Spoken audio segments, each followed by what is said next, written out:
Welcome back, City Builders. Kodiak the Kodiak here. Let me start off this video by saying there is a ton of new stuff to cover this week in terms of mods, creator maps, as well as the new word of the week and what we should be looking forward to in the next couple weeks. Before we get started, make sure to subscribe, hit that like button, and don't forget to turn on notifications so you can keep up to date on all the City Skylines 2 news, tips, and tricks. Without further ado, let's get started. This past week was incredibly busy for City Skylines 2. There is a lot of cool new stuff coming out for the game in terms of mods, maps, different breakdowns on how certain systems in the game work, and we're going to start with the word of the week. Now, again, the word of the week is written by Colossal Order's CEO, and this is the fourth one where we get all of the official news coming from the development studio at Colossal Order. Now, I've already gone through and read it, and I've highlighted the important parts. So let's get started by saying the next patch is not yet scheduled, as it has performance improvements pending that we absolutely want to include in it. Other priorities for the teams at Colossal Order are the following. Performance improvements. Specifically, we are working on the level of detail models for the assets. So that's one of their highlight performance. And I think that's really important as well, because as we know, if you go into developer mode and turn off the actual skin setting for the Sims, you can see upwards of 15 FPS improvements in high density areas. So really important that they get that stuff worked on.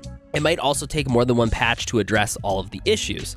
Following the assets and LOD fixes, we'll be working on improving the CPU performance. That's something that I've noticed in my games recently, is that all my performance load has kind of gone onto my CPU, especially as I get up in population. This means focusing on the CPU stutters and simulation performance to improve simulation speed and smooth experience while scaling up the size of your cities. I've had some issues definitely recently streaming on Twitch, which again you can find a link to down in the description, where I am noticing my simulation not actually running at the different time speed. So if I'm at 1 time speed, it might run at 1 time speed, but if I go up to the 4 time speed, which is the 3 arrows, it's actually only running at like 1.8 or like 2.2 speed. And you can actually check this in developer mode as well. I do plan on doing another developer mode video where we go into even more things that you can actually look at and do in developer mode.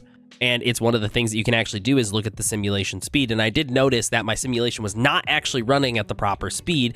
And they do that in order to allow the game to still run smoothly while also maintaining the different speed levels. But it was just not working as intended. So hopefully this fixes that. After prioritizing performance improvements, they plan on working out all of the bugs. We have logged around 100 reproducible issues, and there are 100 reports that we are still investigating, some of which add valuable information, so we will be going through all of them.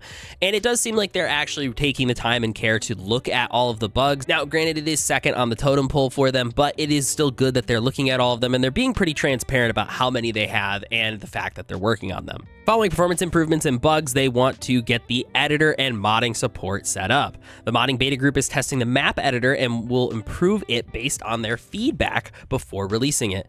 Especially the placement of water on maps is under review since it's currently too complicated. So that's good news. Water has always been something that has been kind of the bane of my existence, I think, in City Skylines. So I hope that the water systems are a little simple when it comes to making maps. Next, they talk about where they kind of are right now, and they want to talk about the mail services first, which is probably the biggest issue and bug that I have experienced in my games. I mean, my biggest city right now, I can't get level 5 skyscrapers because I just cannot get mail service to work at the buildings. I don't know what I'm doing wrong or how to make it any better, so it's good to see that they're talking about the mail services having issues. We identified that the mail sent to the residents of your city, whether it be a citizen, a company, or a city service, is not delivered as it should. One culprit is the post sorting facility, as the mail is sorted in an erratic way. They then say, and I highlighted in a different color here because I want to point this out, that post office vans that only seem to be collecting the mail instead of delivering it. When I first talked about how I had some mail issues, TDW was like, hey, let me take a look at your save and see what's wrong. So I sent him over my city that I was working on, and he found out that all of the postal vans were actually just driving to mailboxes, collecting them, and then they would drive away for a second, and then they would see that one mail ended up in the mailbox, and they would just turn around and go back and collect that one mail, and then begin to go back to the mail collection center or wherever they're trying to go, the sorting facility, wherever, and they would just keep doing this loop over and over until the mail truck would fill up, which takes forever and it's kind of a waste. And then the mail never gets delivered and there's all these weird pathfinding issues for it. So it's good that they're kind of noticing it.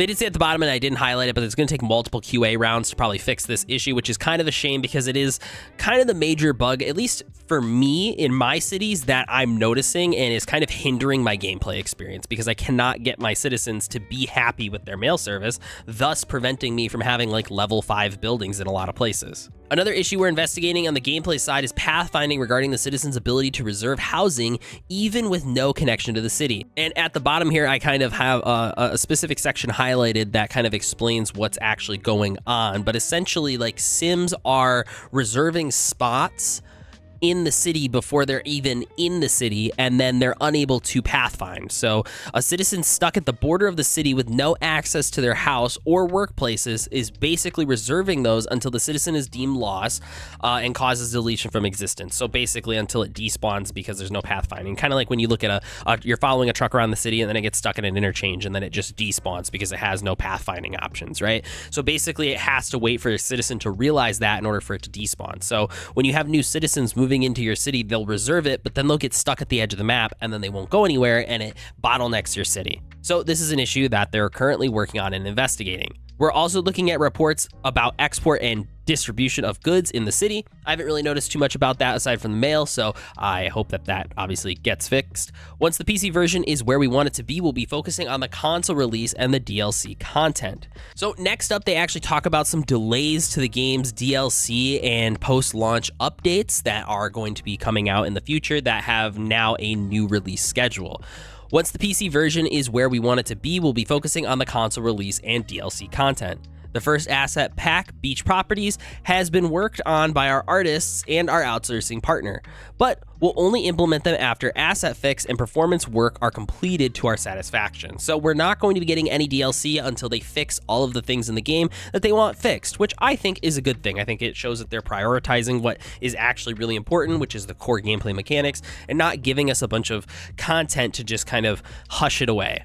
So here's the new release roadmap, and as you can see, we have instant access to the base game and San Francisco set at launch or whenever you choose to buy the game. If you bought the Ultimate Edition or pre-order or whatever, I don't know which one the San Francisco came out with, to be quite honest with you. But then in Q1 of 2024 is now when we will see the Beach Properties asset pack and the Deluxe Relax radio station. And then in Q2 of 2024, which is when it's supposed to come out for console, we'll see Modern Architecture Content Creator Pack, Urban Promenades Content Creator Pack, Soft Rock Radio, Bridges and Ports expansion, and Cold Wave Channel. So a lot of stuff coming in next year, but it doesn't look like we'll be getting anything new officially until next year. And that is a perfect segue to talk about the next section of the video, which is all of the user-created content that's beginning to come out for the game. So the first thing I want to talk about is CityPlannerPlays. Philip, on the other side of Lake Michigan from me, is over here making some amazing new features for City Skylines 2, like a new map. Phil announced in his Discord, "Hello everyone, today is the day the custom map that I've been creating for City Skylines 2 is finally ready for release, and you at home can download it," which is super awesome.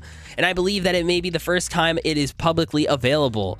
Magnolia County is a heavily modified version of River Delta that includes more resources, more flat land, a start tile that includes power and water and sewage connections, and no overbuilt freeways. So it's all just 2-lane highways that have one lane going one way and one lane going the other around the whole map. There's no like 2-lane highways anywhere on the map.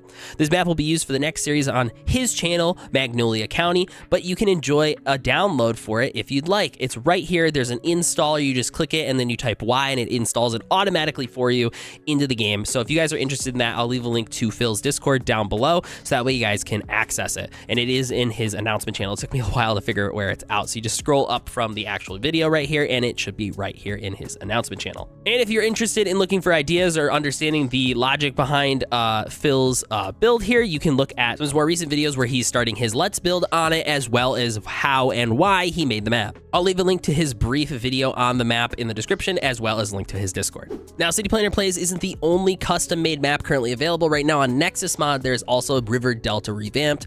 I haven't looked too much into the actual installation for how to install River Delta Revamped, but this is a custom-made map made by Rafterman NZ, and it looks really cool. It looks very Pacific Northwest. It is also a revamp of River Delta, much like Phil's maps, and this was sent to me by Canadian Moose Plays, who said that it's kind of sparking his interest and it makes him really kind of want to build a map on it. So, you know, if you ask Moose, he might actually start a map on it. But if you're interested in it as well, I'll leave a link to it down in the description, as well as everything else that that we kind of talk about in terms of maps and mods today, because that is the next section of the video, is talking about all the cool new mods that are available for City Skylines 2. Now, we don't have the mod workshop available, but there are modders behind the scenes still brute forcing their way into the game, making really cool quality of life updates for City Skylines 2. So let's dive into some of those. Now, right now, it does seem like this website Thunderstore seems to be the premier place for a lot of modders to be uploading their mods for City Skylines 2. And this again is just a reminder that these mods are not using any kind of official support. They're almost kind of brute forcing their way into the game or changing simple aspects of the code in order to change the things that they want. Now, some mods are just genuinely like that, but in this case, it is important to know that these could in theory corrupt your game, because these aren't using any of the official modding tools and they are brute forcing their way into the game. So they could corrupt your saves.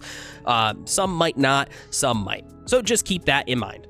Now, there's quite a few on here, and the first one I obviously want to point out again is TDW's Economy Fixer. If you think that the economy in the game is a little not what you were wanting or expecting out of it, and you want things like the stimulus money that you get as part of your city to kind of go down over time and not increase, you know, TDW's Economy Fixer can help make that challenge and feel a little bit more realistic for you. The extended tooltip mod looks absolutely stellar. I'll put some screenshots of it on screen, but essentially what it can do is show you a little bit more information whenever you hover over anything in the game. And this is being updated as well, and I think this is a really cool quality of life mod. I haven't looked into Clyte's mods yet, mostly because I didn't see these until just now, but Clyte is a modder from City Skylines 1 and a pretty reputable one at that. And they're clearly working on some mods right now that are available on Thunderstore as well. We have School Capacity Balancer, which will change the capacity of the schools, which will allow you to actually have a little bit more ease of placement in terms of the schools, which is really nice, as well as better pedestrian path find. Just improves the pedestrian crossing logic, so that way they're more likely to follow the pedestrian paths that you set up for them, not the ones that they want to do. Now, before you download any of these, please make sure you read the descriptions and understand what you need to download. Do you need to download the Thunderstorm launcher, or do you need to download any prerequisite mods? Please, whatever you do, make sure you read the description before downloading. And some of these don't even have any recommendations. I'm just kind of listing them off so that way if you guys want to experiment with them, you can feel free to, because there are modders working hard out there to make the City Skylines 2 experience better for all of us.